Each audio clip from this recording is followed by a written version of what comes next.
কুলি ২০০৪ সালের একটি জনপ্রিয় বাংলা অ্যাকশন ড্রামা চলচ্চিত্র। ছবিটি পরিচালনা করেন স্বপন শাহ। ছবিটির মূল আকর্ষণ ছিল মিঠুন চক্রবর্তী, যিনি শক্তির আবেগ ও দুর্দান্ত অ্যাকশনের মাধ্যমে শিবা চলচ্চিত্রকে জীবন্ত করে তুলেছিল। তার সঙ্গে অভিনয় করেছিল মেঘনা নাইডু ও অভিষেক চ্যাটার্জি এবং ঋষিতা গোস্বামী।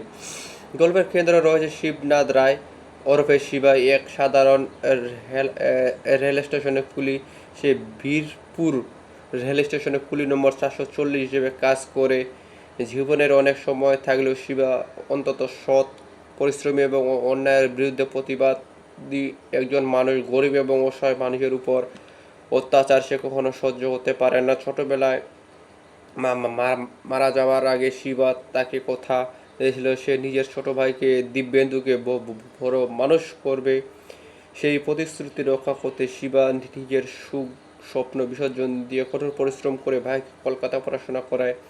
একদিন ধনী ব্যবসায়ী মেয়ে সীমা স্টেশনে এসে শিবার সাহসিকতা এবং মানবিকতা দেখে মুগ্ধ হয়ে যায়। ধীরে ধীরে সীমা বুঝতে পারে সাধারণ পোশাকের আড়ালে শিবা আসলে সাধারণ মনের একজন মানুষ। অন্যদিকে শিবা নিজের দায়িত্ব আর বাস্তবতার কারণে সীমার থেকে দূরে থাকতে চাইলেও ভাগ্য বারবার তাদের কাছাকাছি নিয়ে আসে। এক সময় তাদের সম্পর্ক গভীর প্রেমে পরিণত হয়। শিবার জীবন তখনও দারিদ্র আর সংগ্রাম নিত্যসঙ্গী।